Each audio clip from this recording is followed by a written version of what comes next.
নমস্কাৰ আজি আমি ঘৰৰ আটাইয়ে মিলি গোৱালপাৰাত অৱস্থিত সূৰ্য পাহাৰলৈ বুলি ওলাইছোঁ কাৰণ আমি আহিছিলোঁ দুধনৈ মানে আমাৰ নননজনীৰ ঘৰলৈ হিহতে আগতে ৰঙিয়াত আছিল এতিয়া দুধনৈ ট্ৰেন্সফাৰ হৈছে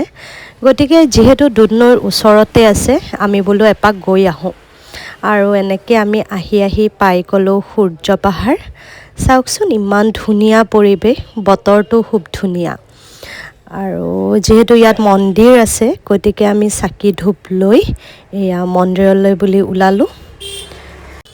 আৰু এই মন্দিৰটোত আমি চাকি বন্তি দি এতিয়া আন এটা মন্দিৰত যাম আৰু এয়া চাওক তাই মানে কৰবাত অকমান গান শুনিলে ৰব নোৱাৰে নাচি দিছে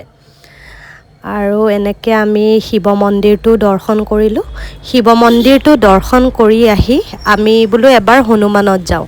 যেহেতু তাত একেবাৰে ওপৰত হনুমান মন্দিৰ আছে আৰু এয়া চাওক বহুত কেইটা চিৰি আছে এনেকৈ চিৰি বগাই গৈ আছোঁ আৰু এনেকৈ অকণমান কষ্ট কৰি খোজকাঢ়ি গ'লেহে যেন ভগৱানৰ ওচৰ পোৱা যায় তেনেকুৱা এটা অনুভৱ হয় নহয়নে আৰু চাওক আমি হনুমান মন্দিৰৰ পৰা এনেকৈ এটা ভিউ লৈছোঁ সেইটো হৈছে আকাশী গংগা আৰু এয়া বান্দৰে ৱেলকাম কৰিলে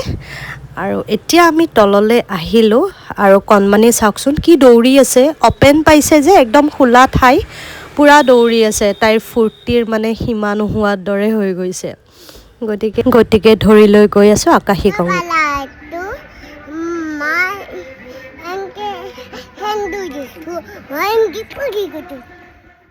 এয়া শুনিলেনে তাইৰ কথা গতিকে এতিয়া বলক আমি যাওঁ আকাশী গংগালৈ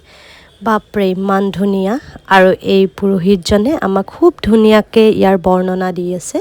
আৰু এই যে শিলটোত পানী ছটিয়াই আমাক কিবা দেখুৱাই আছে মানে কি তাত কেইটামান চাৰিটামান মানে দৃশ্য আছে যেনে ত্ৰিশূল এটাৰ ছবি আছে গদা এনেকৈ শিৱৰ আৰু এনেকৈ আপোনালোকে এনে দেখা নাপায় তাত যেতিয়া পানী ছটিয়াই দিব তেতিয়া মানে নিজে বস্তুকেইটা ওলাই আহে আৰু আমিও একদম আচৰিত হৈ গৈছোঁ দেখি ওম এটা আছে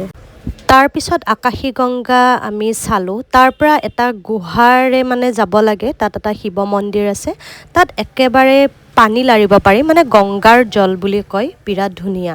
আৰু সেইখিনি চাই আমি এতিয়া উভতিলোঁ মানে ঘৰলৈ চাওকচোন এবাৰ দৃশ্যটো দেখুৱাই দিছোঁ ইমান ধুনীয়া আৰু এতিয়া আমি মানে ঘৰলৈ গৈ আছোঁ গতিকে ভিডিঅ'টো কেনেকুৱা পালে জনাব দেই আজিলৈ বাই